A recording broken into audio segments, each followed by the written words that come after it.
You are listening to the Wildlife Photography Podcast with Rob Reed and Josh Galicki, bringing together the love of nature and photography.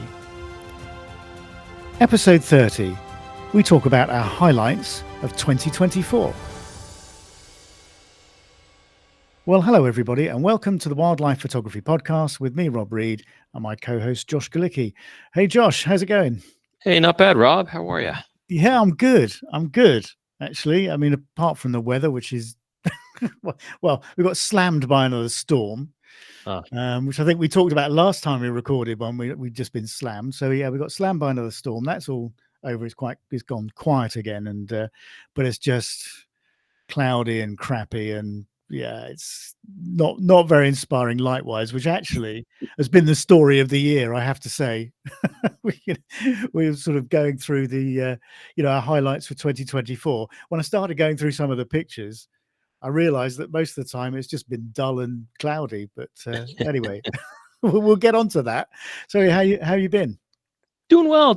Also crazy weather over here. We've had some crazy fronts come through, so much so for the first, it's been a while since I've seen this, but we had a strong north wind come through for probably 2 days straight, and it blew the whole cove dry out back. Yeah, you sent me a picture. It was amazing. Crazy. Yeah. I mean, it would have been great if it were like shorebird migration. Probably would have had thousands of birds stop in because it was all exposed mud flats and sand. But yeah, the weather's been crazy. And I haven't been able to shoot much just because things have been so extreme.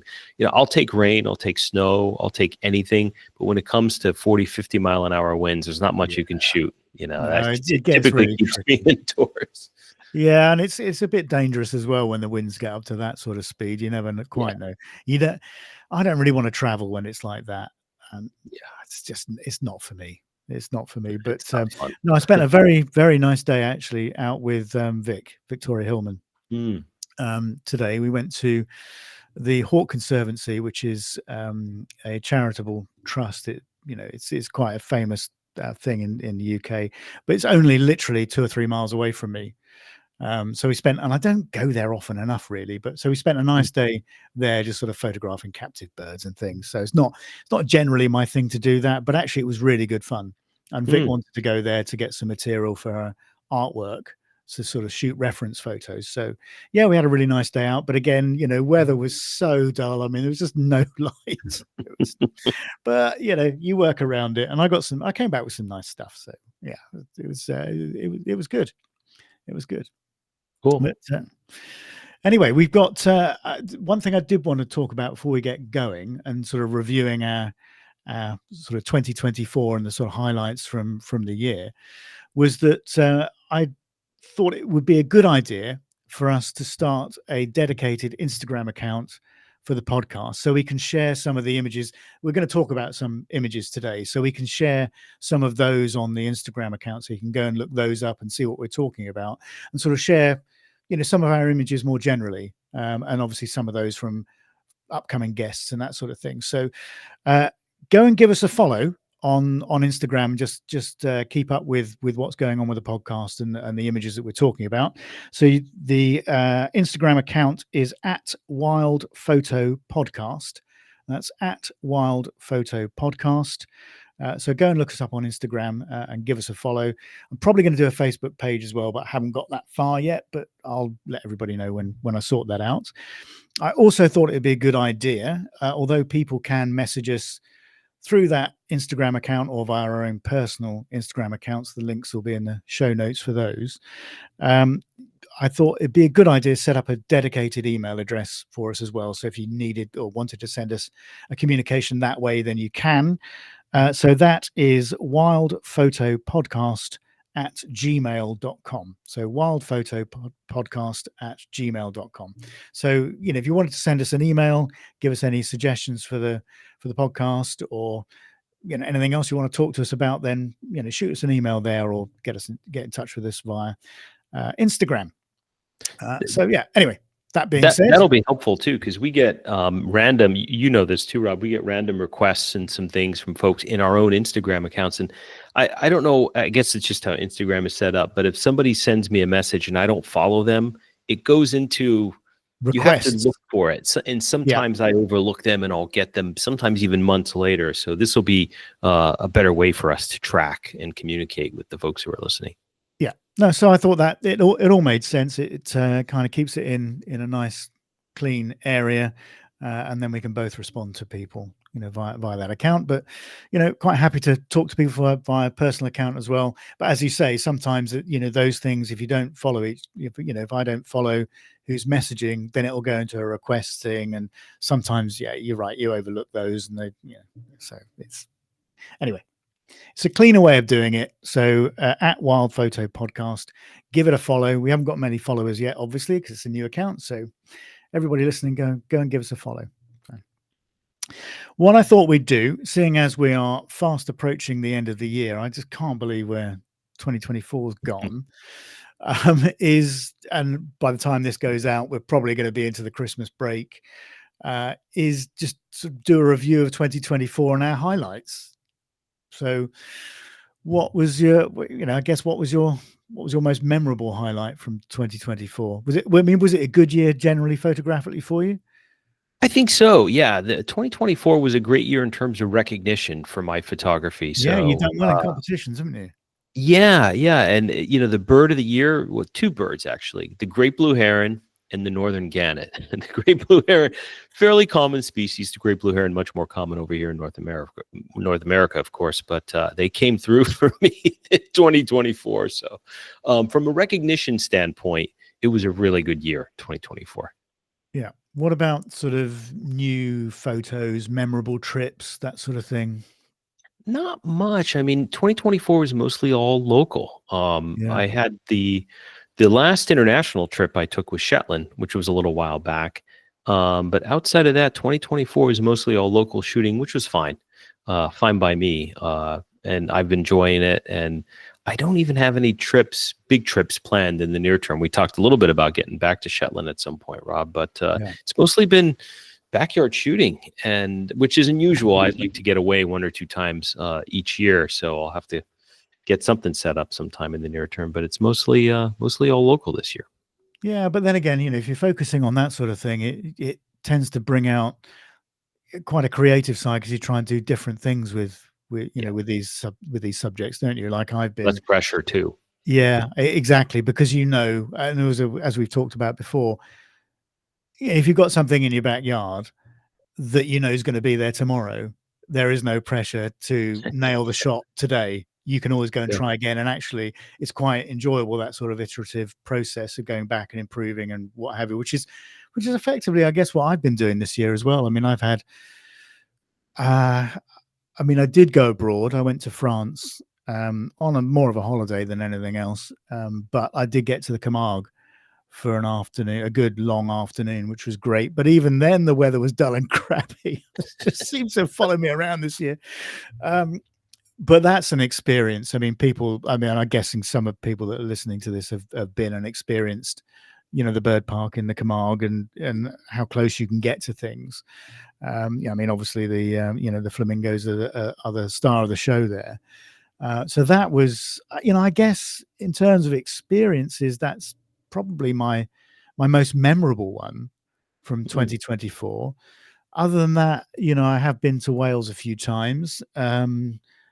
I guess the first one of those was in January, where we rent this cottage, which is right on the beach, and literally you wake up in the morning with the windows open, and you can just hear oyster catcher and curlew and all these sort of other wading birds literally right outside the front door, on the rocks as the tides uncovering them in the morning. And so I can just roll out of bed, pull my chest waders on, and go and lie in the rock pools and go and photograph the purple sandpipers. And so that was really good fun. And I guess that's the first time I photographed purple sandpiper really well.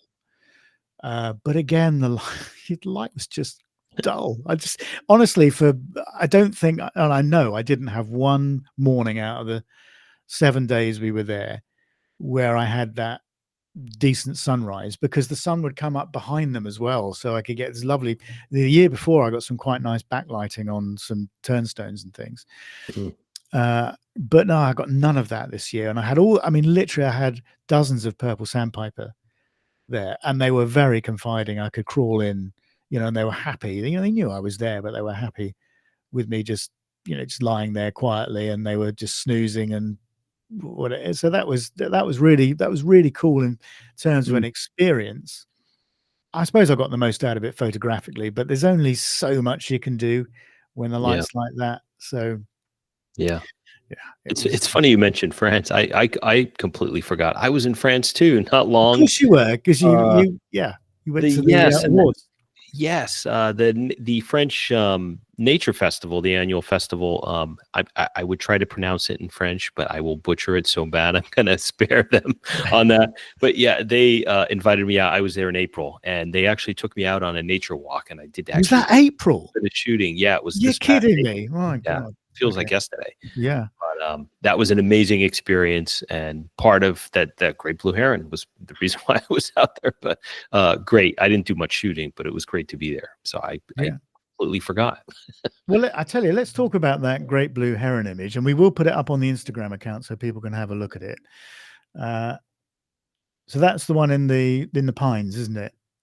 Yeah, the bald cypress trees, and they're bald cypress trees in North America grow primarily in the South, Louisiana, Florida, in these bayous. So they're normally on the edge of and grow in water as well. They grow primarily in swamps, and it's a beautiful tree. In the fall, these bald cypress trees turn color, and they turn into beautiful like oranges, reds, and they're just absolutely stunning.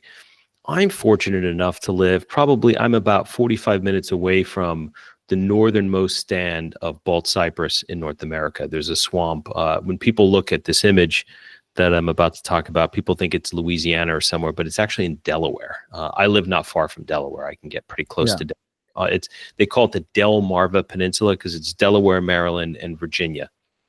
And we have the Chesapeake Bay on one side and the Atlantic Ocean on the other. So in any event, it's a pond. It's a stand of these bald cypress trees. And I went out there last November, and I took this image. It was the height of fall color. And I was coming back to the boat launch. What you can see, Rob, is that if you follow your eyes through the image, the kayak launch is right behind there. And there were people there just on the side of the kayak launch, and they had some campfires going. That's why you get some of those cool blue tones. Oh, well, that's what that is. Right. Okay. Yeah, that's pretty good. Yeah. Smoke from campfires. And I was coming in, and this great blue heron was there. And there's so many people that kayak this lake. It's actually a state park, and these herons see people all the time, and they're very confiding, so they're not shy.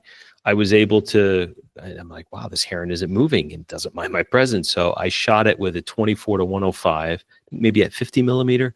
And I was able to get the whole expanse of the fall color and everything else. And I looked at it, I'm like, oh, this looks really nice. So I paddled back, went forward, and I did probably 3 or 4 passes. And I shot maybe, I don't know, 40, 50 images because I was shooting, at a high frame rate.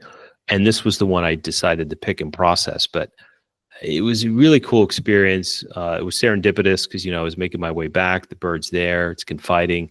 And when I first looked at it, it reminded me of like Kyoto, almost like a Japanese garden in terms of the color and how it looked, the whole ambiance of it. And I got a ton of mileage out of this image. So that French festival we were talking about, this won first place in the environment category. And I went out to the award ceremony in April. This also was highly commended and placed in the Big Picture photo contest, which is run out of the California Academy of Sciences. It's a pretty big competition. They run it every year. They had the award ceremony in September. They invited me out. They had a big gallery opening, and they had like a DJ. And they actually San Francisco, wasn't it? In San Francisco, the California Academy of Sciences, and they closed the museum down, and they invited people in. They had bar drinks, all kinds of food. It was amazing. I was never there before, so I got to see the gallery opening, and that was great. Trying to think what else if. it was those two contests that this placed in. And big picture, I submitted to for a number of years, and I was finally able to to get in there because I've always admired all of the photographers that are in big picture over the years. Some of the best go in there. Andy Parkinson was in there a couple of years ago. We know Andy, of course. Yeah. Peter Bambusek had something. Funny enough, right next to this image was Georgina Statler's image. Actually, who's she? Fellow wild art judge. So Georgina had it was a flora picture. I forgot what species of flower it was. But it was a gorgeous image, and I sent her a video that night. I said, "Oh, here," and then, funny enough, when I was in France earlier in the year in April for the same image at their opening in that event, she also placed in that competition. And her image, it was a different image she had. It was some sort of turn in flight. It was taken in Australia, of course, but that was, a couple feet from my image. So I said, so we've been mates on some of these contests. Yeah.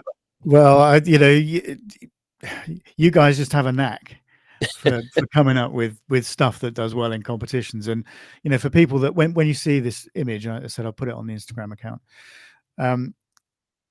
What strikes me about it is the contrast between the warm tones and the cool tones. That's what I really like. And you've got this, you've got the heron sat amongst those lovely warm tones of the autumn color, and it just stands out straight away. I mean, your eye goes straight to it, and then you explore the rest of the frame, and then you've got that nice little reflection as well underneath, which I think just sort of it would have been nicer. That reflection would have been nicer if it weren't for that's the wake of my kayak. Yeah, well, I gather there's a slight ripple on the water, and that's for me paddling and backing up a little bit to get the right angle. With I have a few where it was a bit glassier, but this image stuck out to me for other reasons. And the only reason why those cool tones in the background are there were due to those campfires. Yeah. And I think that adds to it. It makes those lovely warm tones of those autumn colors stand out that much more. And I think were it not for that, I think you may well have lost that separation a bit. So when people see this, they'll know what I'm talking about. But that's knockout, isn't it? That's knockout. I was going to do a 3:2 on this, but I went a little more with a pano crop. It's not a 16:9 ratio. It's I went a little more pano with it because I wanted, and I almost went 50-50. I'm glad I didn't, to put the horizon right at in the midway point. But I liked the trees too much, so I put the bird in the lower third. I think there's more drama when you go for a central position of that water line. It's more tranquil. I think by going in there, basically you've got it dissecting the lower third, haven't you? So I just think it's more dramatic that way, and that cinematic crop I think works well. And it goes back to what we said in the podcast we did about cropping, and how important actually picking the right crop is for the image. It's key, because if it was a more mirror-like reflection and the image was more about the reflection, for me this image is more about the environment and the color. But if it was more about the reflection, then maybe I would have gone a little further up and did the 50-50. But then you destroy that diagonal that goes across the frame, the edge of the leaves. It's sort of coming from bottom left to the top right, and I think you'd have lost that as well. And that's what makes it look very comfortable. I'm so glad you noticed that, because that was a piece of it too, having that line, because it cuts across, and most people, no one's ever mentioned that to me, but that was part of my thinking too, because and it cuts through the reflection and the bird itself, and it goes straight up to that corner. So, and I think diagonal lines, when you're looking at composition, they're so important. If you've got a strong diagonal, then you need to position it correctly to get the best out of the frame. And sometimes people don't think about that enough. I mean, you don't have them in all images, but images that have that, I think they can be very, very strong. Lines are so important, diagonal lines or any lines in your composition, that most people, they don't even know they're there, but it still has an impact on them. Like a viewer will look at it, the layman can look at this and say, oh, I like that. and they probably, the lines are there and they like it. We're just drawn to these things, it's just how we're Yeah. built. And some people don't even know it's there, but it, I mean, when you Art look Wolf at when talks you look at about this, these things, so, when you look at and these things, do you look through the viewfinder and do you think there's a nice diagonal there, or do you automatically compose it like that because your brain is just wired that way and it works for you through the viewfinder without any reasoning behind it, and then you get it back on the screen and go, no, I like that because of that diagonal?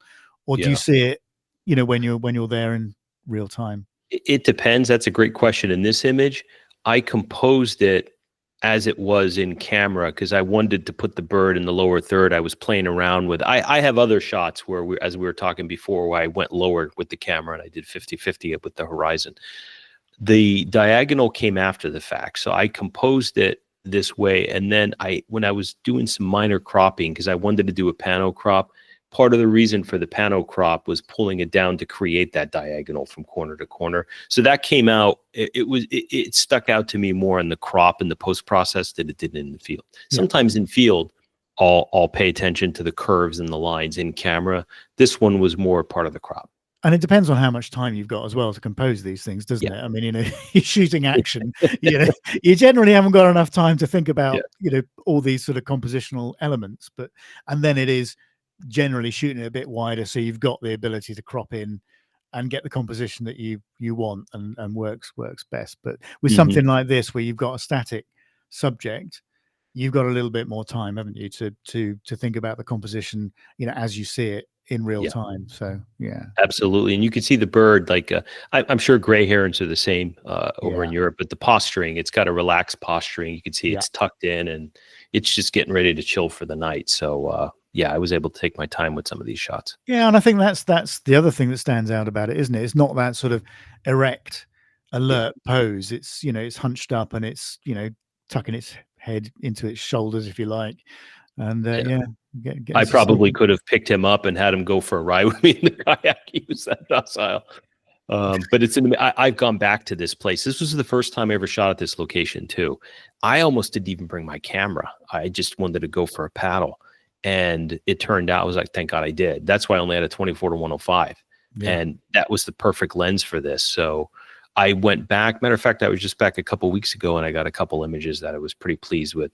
The light wasn't as good, so I went more with silhouettes, textures and stuff. But it's an amazing place to shoot because the wildlife's so tame. And this includes turtles, like sliders and whatnot, things that I normally couldn't kayak or get right up to. So they're in the water. So normally they just jump off. I mean, I was doing wide angle stuff with turtles. Never on, with access to water. When they're laying eggs and stuff, you can get close to them when they get to land. But so it's an amazing spot. Yeah, no, and presumably it was overcast here and evening light, was it? Yeah, the sun was pretty strong during this shoot, and it was setting, so there was some indirect light, and then the campfires in the back were just, it was so nice. Just adds that extra layer, and this is what you need for an image that does well in a competition, don't you? You just need that little bit of extra something, that little bit of X factor that sometimes is just serendipitous, and because you can never plan these things. You just make the most of the situations that you have. But I had dinner with the judges before the event, and I was talking to the head judge for this contest, and it was between this and a few other images, because I saw what was ranked too, and they were incredible. It could have gone either way, frankly. And I asked him, I said, well, what was the reason? And for them, it was the color and it was the tones. So that's what brought it over the top. That's what he told me. That's what it is for me. Instantly, it's about the contrast that you've got there. And as you say, if it wasn't for that smoke, it diffused the background too. It made it softer. Well, it's quite often, isn't it? If you're looking at woodland photography, for example, that's why shooting in the fog, it looks so nice because you're dealing with some of that chaos, aren't you? You're separating, the elements of the image a little bit more. It creates layering. It creates layering. And that's what's happening here. So serendipitous, that's for sure. Mm-hmm. So beautiful image. I mean, I guess I guess the first highlight for me for 2024 would have been going to Wales Mm. and being able just to roll out of bed and shoot these shorebirds, or waders as we call them. Shorebirds is nicer, just nicer Or term. when we say waders, at least in North America, we mean like herons, Yeah, egret, exactly. Egrets and ibis. Yeah, it's yeah. interesting how it's Yeah. different. So, but I think shorebirds is such a nicer way of Yeah, I agree. describing them. Waders sounds like a pair of boots. We say peeps too for shorebirds, although that applies to a specific set of shorebirds, but people Yeah. will say peeps also. Yeah. So so waders, shorebirds, however you want to describe them. So I had this experience with the purple sandpipers, which was great, and I had this one shot which I showed you. I'll bring it up on the screen. Obviously, people won't be able to see it, but I'll put it on the Instagram account. Yeah, so the purple sandpipers were amazing. The light was just crappy, but that's the way it went throughout the whole of the year. But they were just snoozing, and amongst the rocks as the tide was going out, and they had their heads tucked, behind their wings, but their eyes were open. They were looking at me. They were just watching me, making sure I didn't cause any trouble. They weren't bothered by me, but I managed to position myself so that I could get the main character in the frame with another bird in the same posture. So there's like this symmetry, but they're out of focus in the background. And then I had this, it was so dull because they're not a very colorful bird. It has to be said. They're really nicely marked, but there's not a lot of color going on there. And of course it's gray and the background's a bit dull. And I'm thinking, oh, it just needs a bit of color. So eventually I managed to position a bit of seaweed in front of the lens, so it's got that, so you're shooting through it, so it's out of focus. You're giving it a bit of a color wash, and that's how I managed to introduce a bit of color to the frame. So I was quite pleased with that. And then there was another shot that What's nice about the out of focus elements, when you bring in an out of focus element for color, because it's out of focus, it's larger in the frame, so it adds more. Like if you were to focus on that, it would be much smaller in the frame. But the seaweed, I guess that would be seaweed, right, Rob? Yeah, The seaweed. Yeah. Yeah, it adds a beautiful pop of color, and from a compositional standpoint, repeating patterns are so strong. The purple sandpiper in the back, the posture is almost identical to the main subject in the foreground. Everybody will see this who's listening. You can go to the Instagram account. You can have a look at these images, but it's really cool. And I like how the purple sandpiper in the front is tucked in. You get that. We were talking about lines on the other image, the curve here, how it kind of goes down the breast and wraps around. It's really nice. Yeah, so I love the repeating pattern. Yeah, and that's I guess when you haven't got the light, what it does do is it makes you concentrate on other elements, and they have to be strong, because if you haven't got that drama in the light, then you have to work with other things. So I guess it in a way, because it makes you work harder, the end result, if you're pleased with it, means a bit more. So if you've got the dramatic light, it's not, I wouldn't say it's easy, because it's never easy to get an incredible picture. But when you've got that drama going on with the light, it's generally you get more from it. There are a few more opportunities, but you just have to work harder when you haven't got it. Yeah. And I think that's what I like about this image.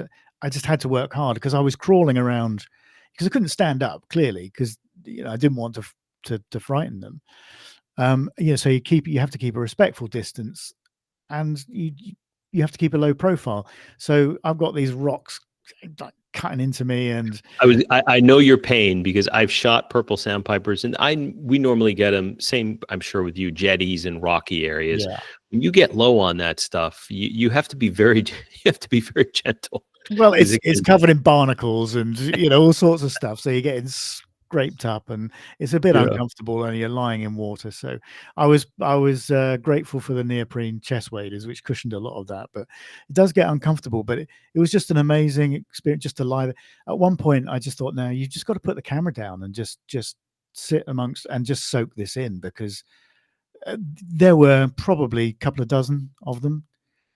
And they were just happy. to walk around me. And there were other things there as well, like curlew and turnstone, and I mean, grey heron was a bit skittish, so I never got that close to that. But there were other things around as well. But for me, the stars of the show here were with the purple sandpiper, because they're just such a gorgeous bird. They are such a good looking bird. So yeah, that I guess that sort of set my year off, and it set the tone for the year. It set that sort of cloudy, overcast, working with crappy light all year, basically tone, which I think has developed my photography in different ways. So I'm quite pleased, actually, that I've had that this year, because I've done different stuff. Yeah, I mean, what's great about that type of light, as far as from an advantage standpoint, you could shoot all day. That's what I like too. Like in spring, a nice cloudy, dark day, I can shoot from sunrise to sunset. On clear sky days, you're gonna have to limit your shooting to an hour or two on the front end, and maybe an hour on the back end. So, and the other thing is, you can get so much detail, can't you, in the feathers as well? And I think that's probably a lot of what this image is about, is the way you can see lots and lots of feather detail in the in the breast and the wing. And the hardest thing to do on cloudy days, which you accomplish in this image, I think, depending on the conditions, it's hard to get contrast and punch in images when you're shooting in cloudy conditions. But clearly you were able to get the contrast right. And what's helped is the repeating pattern, because you have a sense of depth with the other bird behind it that's out of focus. Yeah, it doesn't work without it. It'd just be it would be a nice shot. It'd still be a great image, but other bird. That's that second bird. And when I looked at the scene, I just thought, no, I've got to position myself so I've got that repeating pattern, because that's what makes it really work. And of course, same trip, I get to the right image. Same trip, I work with high key as well, and sanderlings are just brilliant for high key, being predominantly white. Yeah, so I could blend it into the background, and I had this character hopping around in between a load of rocks, and I managed to get it framed in a clear patch. In a pocket, in a clear pocket between the rocks, with a little breaking wave in the background. It's just a little darker line, but I've overexposed by probably 3 stops here, so the bird almost disappears into the background. Because the problem is, when you've got this crappy gray light, you've got to do something. I mean, you can't shoot it as the camera meters it, because it's just going to look dull and horrible. Yeah. So what were you, Rob, on this? Like +3? Yeah, be +3 here. Yeah, for sure. And I think that's one thing that I guess experimenting with this stuff has taught me, that no matter what you do, whether it's low key, high key, slow shutter, whatever it is, whatever technique you're employing, there's no point in pussyfooting around with it. Be bold, and the bolder you are, the more surprised you'll be at the results. And so for me, with high key, there's no point in just going 1 stop over. No, 3, 4, see what you get, because it might just be that you just get a shape. You might just get the eye and the bill.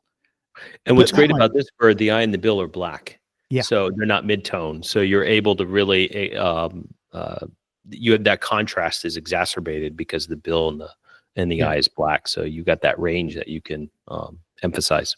Yeah. And in fact, I was doing it today with white storks again, because I had this cloudy sky. I had the mesh of the enclosures to work with and work around.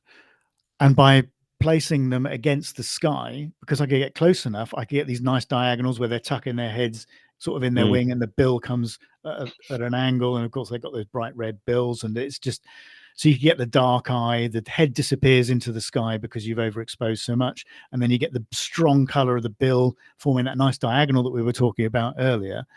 And those will really work. I mean, I haven't processed any of them, but I know that they're going to work, because I can see what they're like on the back of the camera when I was reviewing some of them.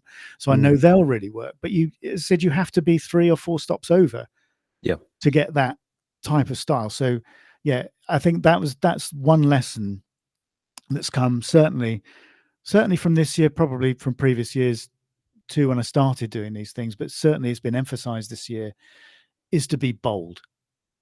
And that's, if the bolder you are, the more surprised you can be by the results. Hmm. It's not going to be for everybody, perhaps all the time, but I think this image really works because of it. And the other thing that it does do is you still got the shape of the rocks that frame the bird. You know what they are, but the emphasis has been taken away from them a little bit because they're overexposed, so they're not dominating the frame. The eye goes to the bird, which is what it should Hmm. do. Yeah, So and the bird of everything is in focus because the rocks are out of focus. So they act, because they're out of focus, I think they act more as a supporting element, and they form that horseshoe that surrounds the bird in the pocket. So yeah, you've got it set up where, to your point, Rob, all the attention goes right to the Sanderling. yeah, and as I said, that's because you've taken away all the rubbish, Hmm. the grey, horrible, dull rubbish by overexposing, and it's such a neat trick when you've got conditions like this. So yeah, Yep. no, I was really. So I guess that was my first highlight, from 2024. What would you say was your best shoot in 2024? That's a great question. I had one evening. I didn't share these images with you actually, but because I don't think it was one of my best shots, but it was probably the best session that I had. It was in June, and it was a late summer evening. It was probably, I don't know, 8:15, and it doesn't get dark here around that time until, I mean, with with twilight and everything else, you could shoot until 9:30. Yeah, well, same. And Yeah, yeah. Oh, that's what, you're even further north than I am. So much further north than I am actually. But there were a few snowy egrets, and they were feeding. The tide was out, and I was like, oh. And I just took my kayak, and I spent, from probably, I guess, what time would I gotten to them? Maybe 8:30 to 9:30, just shooting, and it was just amazing behavior stuff. They were picking up menhaden. They were dancing around, and there was an old boat hole behind them, so I got some cool textures and stuff like that. For whatever reason, that's my most memorable shoot of the year, and it was just like, an hour, maybe even less than an hour, one evening, but it sticks out. It's funny how these things stick out in your mind just from all the times you've been out this year. Yeah. How often do you actually shoot during a week, would you say? Well, when it's warm, almost, especially in the spring and the summer, almost every night, because I'll wrap up work around 5 p.m. and then I'll look to see if the tide's right or what's out there, and I'll just go out. Even if there's nothing out there, I'll kayak, but I'll kayak like a half hour, 45 minutes before sunset, and I'll see what's going on. So almost every day in like June, July. Now I have to be intentional about it because it's cold, and I don't kayak. So now out in the cove when there's ducks, because it's basically duck season right now, I have to go out with a floating blind because they're hunted and they're much more skittish. So I put on waders, and I get my setup within this floating blind, and then I have to walk out, and I'll try to get as close as I can. And so it's a whole different experience. I prefer the warmer weather where I just have, t-shirt and shorts, and I just take my whatever camera I want to take, get in the kayak and just start paddling around. I can paddle up to herons, egrets, all that stuff. Ducks, you can't. You got to be intentional about it. You have to position yourself and wait. So it's much more of a waiting game. Yeah. It's amazing, isn't it? Yeah. I think France was probably my most memorable session. I think I've had a lot actually this year, although I've not shot as much as I would have liked to have done. But when I've been out, it tends to have been quite memorable for one reason or another. And I guess I did shoot a few images in France, but primarily the bird session that I had, I went to obviously the Camargue and the bird park in the Camargue, and that was an intense experience. I only had an afternoon, so I had to pack it all in a few short hours, but I had that to myself, and I could go and do exactly what I wanted to do. It's just you can't do that place in an afternoon. You can only get a taste for it. But what I managed to take in a few short hours with the light not so brilliant, it seems to be the theme of the year. I was really, really happy with. really, really happy with. I'd had a long chat with Georgina, Georgina Statler, before I went, because she'd been, was it? Yeah, she'd been a few weeks before me, or the year before, or whatever. The year before, crikey. Yeah, because I'd met her at the airport when, a couple of weeks before I met you at the airport. As you were coming back from Shetland, she was coming back from France. So we'd met up at the airport for an hour, and because I'd never actually met her before. So that was really cool. But she'd been to Camargue as part of that sort of Europe trip. So she was telling me what the pitfalls were and for it, and the things to avoid, and how to try and get over some of the issues, like the water in particular is this horrible, muddy, disgusting color. So did you go for the birds, Rob, or was she there for the horses? She was there. We went there for the birds. For the bird. Oh, okay. Yeah. I know most people go actually for the horses, right? So that's what I was. Well, they kind of have a cowboy there. They wrangle the horses up, and they kind of come to the beach, But, I mean, I would don't get me wrong, I'd photograph it. But take the birds every day. Not a natural experience. No, exactly. So so she'd given me a few tips. So I was kind of prepared for the problems that I might encounter there. But as I said, I had to basically shoot high key again. Really, it was the only way I could create something that I liked, and I ended up coming away with what I think is probably one of my best images of the year, which is, you get these flamingo. They're doing all sorts of stuff, and they're quite charismatic birds. But when they fly, they open up their wings, and you can really see the pinks and that sort of that darker edge to the wings as well. Really stands out. And if you're shooting high key, it emphasizes that. And I managed to get this bird taking off with 2 out of focus characters in the background. Well, I guess that's another theme for the year, isn't it? Out of focus birds in the background, anchoring an image. And this one to me though isn't a repeating pattern. I see it differently. No. This is more of an anchor versus the other, which is the repeating pattern. Compositionally, it's different. Yeah. So you've got the bird taking off.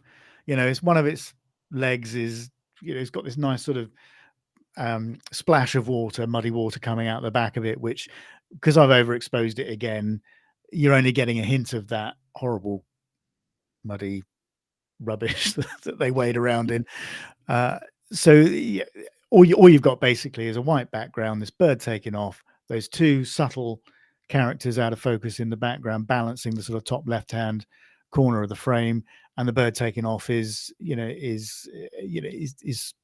basically commanding that sort of center right section of the image. So that probably was the best image that I took, but I did some ICM stuff there as well, and which actually came out really nicely, and for me that was kind of the first time I'd really played around with that sort of photography as well. So this was a highlight for me. I think for this few short hours that I had, I think I got a lot of bang for my buck. Basically, there was a good return for the very short period of time that I had, but I was completely focused, no other distractions, and I just thought, I've got this one opportunity. I want to come away, with something half decent, at least one decent image, and I think I've probably got 2 or 3. So that for me is a great shot. Is a really good return for that amount. I mean, I want to go back there. For anybody who wants. The French take care of their parks, their natural space as well. When I was at that bird walk on the Somme, they had a full-on restaurant at this place. I first time ever, I was shooting at a park and I had mussels, champagne, a piece of steak. I'm like, in the United States, lucky there's a garbage can in the parking lot when you're leaving. So you got McDonald's and a Coke. That's right. So they know how to do it right. They take care of their natural spaces. I mean, they in terms of, making it comfortable for the public. I was almost too comfortable. I was like, this is insane. Yeah. No, it's a great place. And I really enjoyed our 2 weeks, that we had that, or 10 days, I think it was, we had over there this year. It was, and we did a lot of miles, as we drove down, through through the Alps, and or these foothills of the Alps, and Mm. down to the south, and it's just Yeah. it was a great experience. And we stayed at this place which, through our bedroom window, when we woke up in the morning, the window framed Mount Ventoux Mm. perfectly, and the sun came up behind it. So I said to Jennifer, I said, we're going to have to get up one morning and drive to the top of Mount Ventoux and experience the dawn, Mm. because I've been told by people that I know that it's just the most spectacular thing. So we did that one morning, and it was spectacular. It was Spectacular, I bet. it was amazing.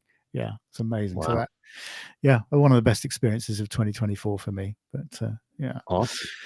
So what other was it just that, was it with the one image with the competition win, or there was another one, wasn't there? Yeah, I had a few. Actually, I had a couple other ones, believe it or not.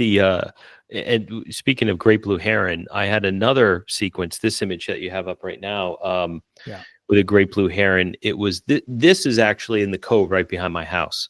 So I was kayaking one evening last summer, and this great blue heron was flying by me, and I tracked him. I actually had a 600 millimeter with me, my super telephoto, which I don't normally bring with me in the kayak. I normally have wider angle stuff, but in any event, the heron was flying around, and he landed in this stand of loblolly pines, which are almost everywhere here on the Eastern Shore. Along the Chesapeake Bay, there's only a few species of trees that like that saltwater, and they can stand saltwater inundation, sandy soil, coastal plain stuff. Loblolly pine is one of those. So it landed, and the sun was just about ready to set, and it hit the bird perfectly. It hit it at a little bit at an angle, but you could see the blues in the wings and the posture of the bird. The foot is up and extended. I call the image soft landing, but the heron landed.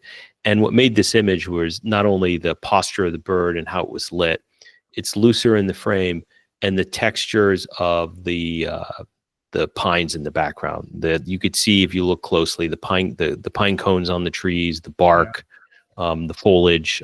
It really worked out well. I like the image because it was just taken close to home. I'm always more sentimental about the stuff out back that I take now, because it's by the house. And this image just placed. It won the birds category. It just placed first in the National Wildlife Federation photo contest. It's an annual photo contest. 29,000 images submitted. And I've been participating in this one. I've been highly commended in the past, but I've never won a category. And matter of fact, the press release was yesterday on it. So this was another image that stuck out for me. And I was really happy about it. And it's so great to have something that you've taken in your backyard, isn't it? To actually win something. And this image, to me, it's just all about that light. Light on that bird. I mean, your eye just goes straight to it. And it's the pose, as you say, that foot, the way it's just, he's just lifted it up. You can see it above, the pine, the needles of the pine. And then your eye goes around the rest of the frame, and you're picking up all these gorgeous textures. I mean, when you think about pine trees, and they've got quite textured bark, and the way the light's coming in has really picked out those details, and the clumps of needles, and the way it's sculpted them and given them like this three-dimensional feel. So this is why I like images where people have, where you shoot a little bit wider sometimes can be so much more interesting. I mean, it's like your previous image we were talking about, where you've got in the autumn color. There's just so much more to enjoy in the frame. Yet the emphasis on the bird isn't lost. You still got all the detail that you need, but there's so much more to the image to enjoy. And I think we've talked about this before. It's a bit like having, the close-ups are almost that sort of candy bar sugar rush, aren't they? Whereas this sort of thing is more like a gourmet meal, because you take more time over it and there's more to consume. And I think there's more inspection on the one thing too. If you look closely, at least what stuck out to me when I took the image and I was processing it, the curvature on the neck and the head, and that it's and even the wing position too. It's the ideal shape of what you think of as a heron whenever people paint herons or you look at You've silhouettes. got There's that always, sort of S curve, haven't you, in yeah, the neck, and then you've got that nice. Well, the wing is mirroring that yeah. as well. The way that, because the wings are up, but the actual shape of the wing, with the primary flight feathers, the way they basically curve around, they're almost mirroring the shape of the neck. Hmm. And I think those are the subtle things that you don't necessarily notice immediately, but they're the things that make the image work instantly. But the thing that you don't realize until you study it for a little longer, and then you think, Hmm. no, that's why it works. Why does that look really nice? Why is it so? I always talk about because we obviously judge the photo crowd contests. Hmm. um Both Josh and I judge these photo crowd contests regularly, and they're generally there for sort of new joiners, aren't they? So the standard of images is um uh, It's mostly beginner, I would say, but yeah, you get some gems in there you too every do. so So often. it's Yeah. variable. I think that was the word I was looking for. Was variable, to be kind.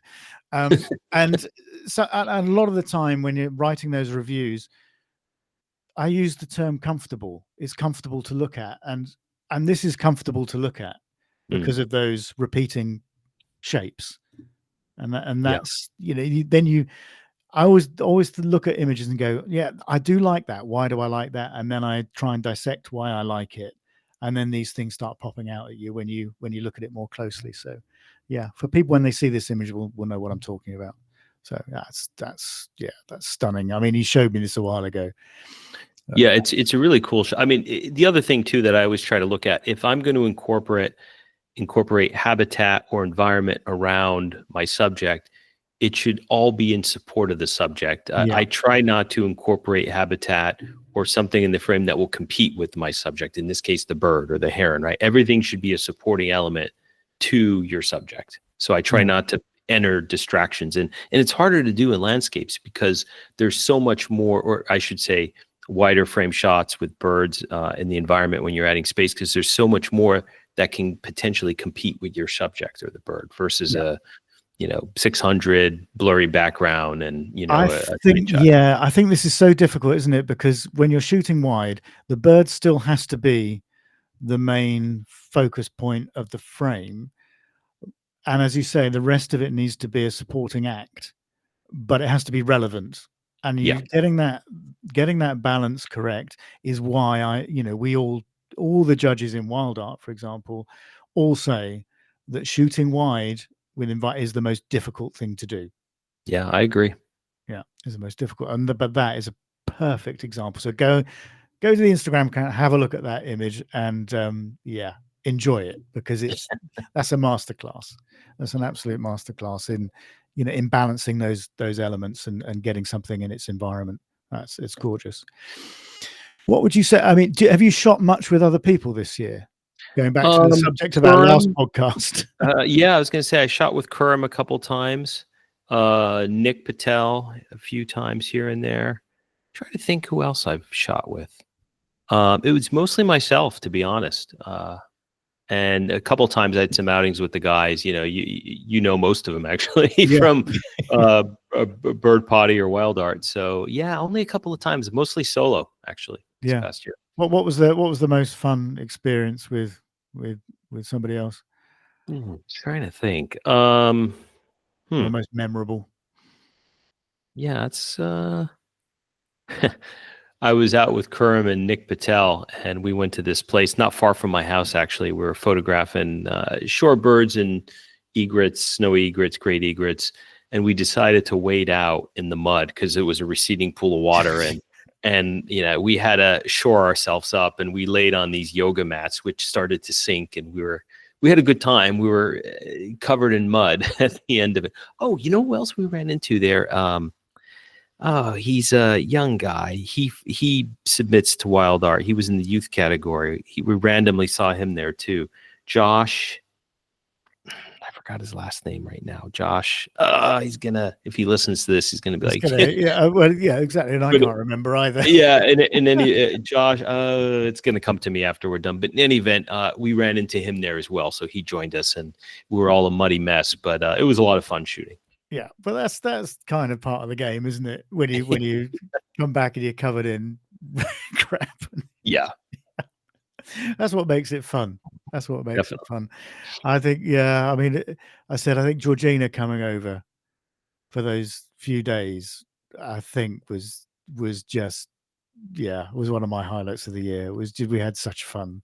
We had so, I mean, so we only shot local stuff, but it sort of emphasized that, you know, you can never exhaust the possibilities of the local birds or wildlife, which what you know, whatever your flavor is.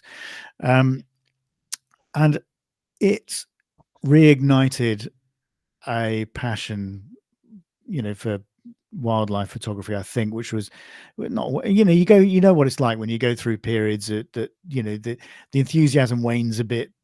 You Yep. know, you get a bit bored with the things that you're doing, and I think sometimes you just need something to get you going again. And going out, you know, and shooting with her for a few days where we're just pushing each other and sharing a few ideas and just having just a complete giggle, was just so refreshing. And I haven't stopped experimenting and taking pictures since, because it just gave me that, it just refueled me, I think.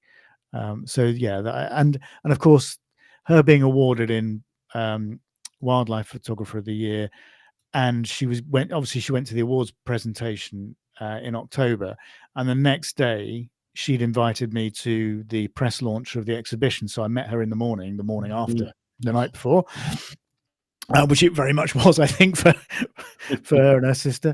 And yeah, going through, you know, meeting some of the awarded photographers at that, you know, at the exhibition, and looking and marveling at some of those pictures close up, that was really inspiring as well. I mean, it's more of Yeah. a, I mean, I guess, you know, wildlife photographer of the year is, it's quite a literal competition. Yeah. But they have got this art in wildlife or something like, what do they call it? Can't remember now.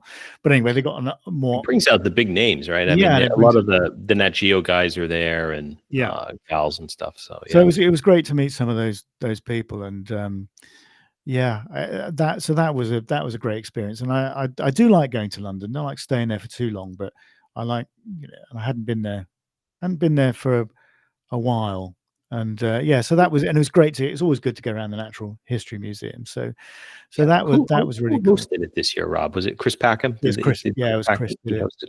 Yeah, he did it with, well, he did it with Megan McCubbin. Oh, Megan was there with him Yeah. too. Okay. So they co-hosted it, and I sat, McCubbin, is it McCubbin or something? McCubbin. McCubbin. Yeah.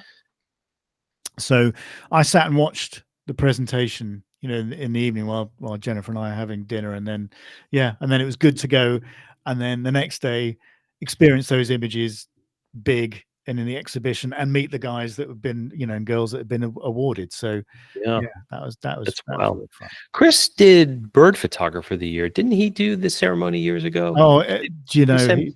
we were so lucky. He well, one, he was very instrumental, you know, in the judging panel, certainly in the direction of that competition, and the sort of um, artistic direction it took, you know, certainly for the first few years. Yeah, And then he would do the awards presentation that was at at Bird Fair in yeah, Rutland, right? at Bird Fair in Rutland in the UK. Yeah. And so we were really lucky, and we'd get it would be in the main events marquee, so we get 600 people, or 500 or 600 people into this huge marquee, and Chris would come on and talk about and critique the images, and we'd come up and we'd award the photographers, and we got photographers from all over the world. I mean, the best one, I think, we got somebody from South America, Peru. He came from Peru Wow. to collect, you know, and accept his award. But yeah, they come from all over, and it was great meeting these people. And Chris is just, he's consummate professional when it comes to presentations, and I would prepare the presentations for him in terms of the images and run through it. You know, I'd send it to him a long time before, and Chris, being Chris, I don't think ever really looked at it until the day. And then he'd say to me, oh, Rob, what are we doing? Like 10 minutes before we were supposed to go on. So yeah, I used to run anyway. and he was He has a good mix of humor. He's serious, but at the same time, he's a good mix. He was Yeah. just I saw an interview with David Attenborough recently, and he just has a good combination of bringing levity to something, but at the same time, he can crack a joke and be serious too. So yeah, I mean, there's a serious undertone to most things, but he's able to get that balance right. Yeah, and I think that's why he's done so well, is because he just reads the situation, and he's so entertaining in those circumstances, in those positions, because he's got a live audience which is responding to him, and he's so off the cuff, as he doesn't, I'm sure he doesn't rehearse these things. He's just it's natural. Yeah, it is. And I mean, I did do it at Bird Fair a couple of times. You stand up in front of 600 people. It's for me, for somebody, it's I have sleepless nights about stuff like that. Whereas for him, it's just another day in the office. Yeah, yeah. And he because he's used to it. But I think you do get more used to public speaking when you do it more often. Yeah, the more often. Yeah, that's happened to me. You've done a bit of that, haven't you? Yeah, I mean, in my career, I've had to do it more and more and more and more, and as you go through. So I've gotten so used to it now that at first I used to care. I'm like, what are people going to think? How am I going to come off? Now I just don't care anymore. That's the secret to it. Yeah. You just don't care. You just go up and you do it. So I'm fine with it now. But it took practice, many years of just doing it. I wasn't a natural, I would say, but. Yeah, but eventually it sinks in, doesn't it? And you get a bit used to it. It's like anything, I guess. It's like driving a car for the first time, isn't it? Yeah. You get behind the wheel and you're as nervous Right, as hell, and then you get used to it. And I guess it's the same sort of thing. Cracking jokes up too, like as I was saying, you can lighten the mood, and it gets everybody comfortable quicker. Yeah, it does. Let me just share one more image. I tell you what I'm going to do. I took loads of really nice stuff when Georgina was here, stuff that sort of inspired sort of shoots I did afterwards, and ideas that I followed up on. And one of those was slow shutter, which I've really got into because it's just another way of photographing those common subjects. And I had this session where the light was just awful, and I'd gone to the lake late, hoping that I'd get some nice evening sunshine, which I didn't. And then things weren't really flying around, or they weren't very active. And I'm just thinking, I'm going to come away with nothing here, but hey, it doesn't really matter. When just as I was about to leave, somebody turned up with a bag of bread to feed the ducks. And of course, they all took to the air, flying across the lake to get to this free meal. And it was just my one opportunity. So I shot a series on one individual as it came across the lake. And when I got back home, I wasn't expecting much. And I went through them, and then I landed on this one particular picture, and I thought, oh, actually, that's quite special. Mm. I think with slow shutter, the secret of it is that you need to be able to instantly recognize what you're looking at. Yeah. And if you can do that, and it has that extra X factor with, well, in this particular case, it's a mallard, and and instantly it's a mallard because the head's relatively sharp. Yeah. But the wings are a complete blur around it. It's almost like a cloak around it. And it's really quite interesting. I mean, it's difficult for me to describe it because it's my image, but Josh, try. Yeah, I absolutely agree. The most important thing about it, first off, at least at first glance, is the head is relatively sharp. So you immediately know, and the mallard is such a distinctive species, right? So anybody looking at it knows it's the mallard. And like you said, I like that analogy. It is almost like a cloak because all the motion is coming from the wings. And interesting enough, I like how the yellow from the bill accentuates forward almost Pinocchio, isn't it? Pinocchio. Yeah, that's right. And the highlights, because it was obviously a cloudy day, the water is more white. It's a highlight on the bottom of the frame. I think that adds. There's a split two-tone to the Yeah. background, and I think that's it sets the stage nice for the bird too. And you can just see the feet as well, which Yes, is why I really liked about it, because the yeah, feet you've and got the the feet and the distinct head are sharp, aren't elements. they? Mhm. Yeah. And even the body, like if you look at the white ring around the neck of the duck and some of the body, you could see it's almost as if the wings are translucent. You can look through and you can see pieces of the body. So it's really neat. It's so hard to get shots like these, and we've talked a little bit about this in another podcast. But for every 100 images you take, maybe there's one or two keepers in there. Maybe just one. And sometimes it takes longer. So it's it's a trial and error thing. It really is. Because even if you wanted to get a bird in flight, you would have easily nailed this, right? If somebody's coming with the food Yeah. and the duck takes off, you're ready, boom. But when it comes to the shutter speed, how you move the camera, it's very physical. It's because if you move your hands too quick and the lens goes too fast, then everything's a blur, right? It's getting that right amount of motion, and it's almost like a sport. Yeah. And the thing is, what I like about experimenting with this stuff is that everything is unique. Yeah. Like, what it's like when I photograph swans in all sorts of ways and other water birds like mallards and things. And, you do the high key, you do the low key, you do the high contrast stuff. And that, okay, no frame is ever exactly the same, but it's so similar to what you've taken before. There's nothing really new in it. Whereas something like this, you're never quite sure how it's going to turn out. And everything is just so different, so unique in each frame, because the bird doesn't move the same way. Your camera's not moving the same way. So the result is never going to be the same. There's always going to be differences, and there's always going to be frames that stand out and frames that you just delete. And that it's the unexpected result, I think, is what really does it for me with this sort of thing. But I was so pleased with this, and I only took this a couple of weeks ago. So yeah, that's right. Yeah, I was gonna say, you just showed this to me recently. Yeah. And it was one of those pictures that I just thought, that's a lot of them. You go, yeah, that's nice. I could do this, that, and the other. And it's like, no, that's one of the best images I've taken this year, without a shadow of a doubt. Right away, right when you see it, Yeah. Yeah.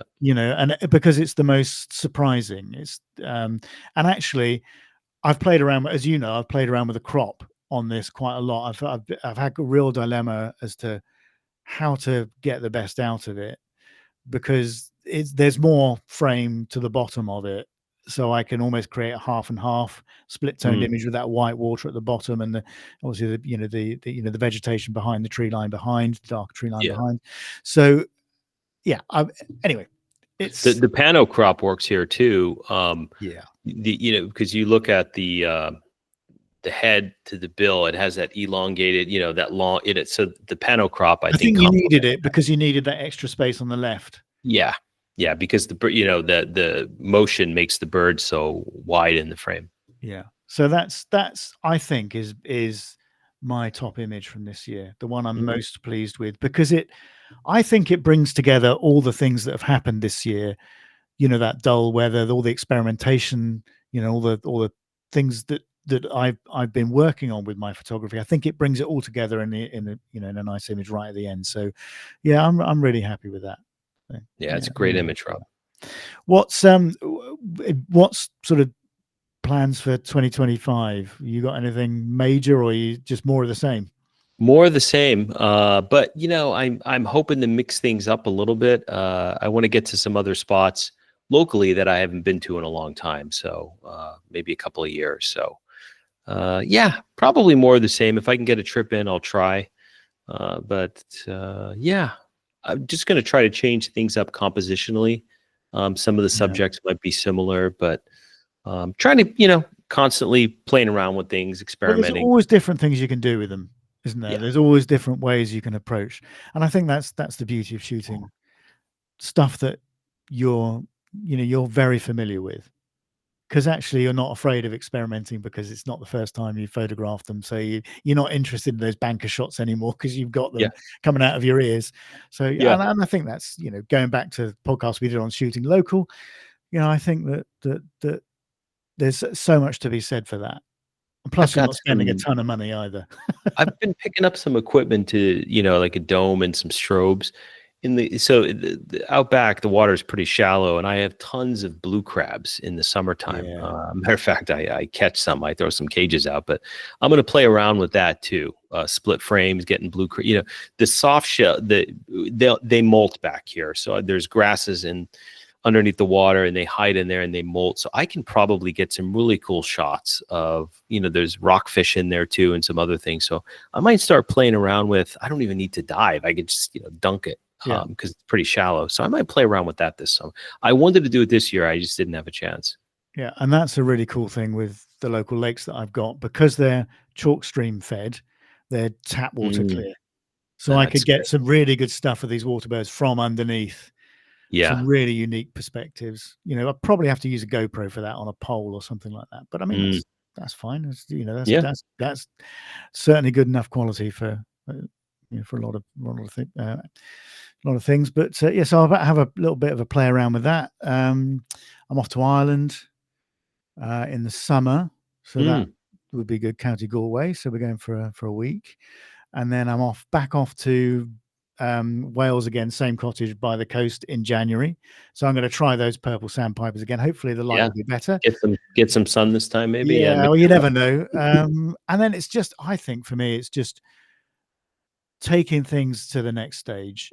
And I'm going to be doing that in conjunction with trying to take other people along with the journey with me, with the sort of whole wild art experience, because I'm going to bring wild art back for 2025. I'll announce what's going to happen with that very shortly. And there's going to be an extra element to that as well, which, we've obviously talked about, and I will tell everybody about. But wild art for me, I think I needed a break this year. I needed to step away and think about the direction of it and how I want it to go. But I certainly want to concentrate on purely the artistic side of wildlife photography, because there's no other competition which focuses purely on that. Obviously that was the idea right at the start, but I think we're really going to double down on that, and it's more about taking people along with me for the journey, or with us for on that sort of literal to the creative journey, as I like to call it. So there'll be a couple of other things happening that hopefully people will like the sound of, and and hop on that particular train. So that's exciting. I said I'll tell people about what's happening with that in the new year. Yeah, it's going to be a good year, and look forward to a lot more podcasts too. I think we'll have a lot of subjects and new guests and stuff. What we've been talking about. It's going to be fun. Yeah, what we want to. So what we want to do is hopefully do a lot more episodes next year. A lot more diversity in there, a few more guests, as you say, and really take it up a notch. So it's going to be an exciting year, 2025. Anyway, Josh, I know you've got a dinner date to get to, so I better let you go. That's been a great your way, right? Again. You're past. What time is it over here? Yeah, you're after midnight. Yeah, I'm after midnight here, because we always have to record these in the evening because of the time difference. But in the middle of the night for me. Benny Hill's coming on right now. Probably late at night. I don't know whether they put him on anymore. I don't think they could get away with it. When I was a kid, they would always play Benny Hill at like midnight or 12:30, and my grandfather would watch it on they'd have the Thames thing would show up. But anyhow. Yeah, no, it was hilarious, but it was a certain time for it. I think that those times have gone, but anyway, wouldn't get away with it now, that's for sure. Yeah. But anyway, no, that was good to discuss what's been going on in 2024. I said it's been a dull but inspiring year for me. Same year. And let's hope we get a bit more sun in 24. I mean, 25 rather. I'd like some more dramatic light, please. I'll send some over, Rob. That'd be good. So that's on my menu for 25, hopefully, but we'll see how it goes. But anyway, I hope people have enjoyed that little roundup of our year in 24. I guess it's all left to say is Merry Christmas and a Happy New Year, because we're we're just as we're recording this, we're a couple of weeks away. So by the time this goes out, it will be upon us, no doubt. So I hope everybody has a great break. said Happy New Year for 2025. And we'll see you all again in January. And let's take this podcast up a little notch and get a few more episodes out there and announce what's going to happen with Wild Art 2. So it's going to be an exciting year. Anyway, Josh, thanks a lot again for the time and the chat. And we will see everybody in 2025. See you soon.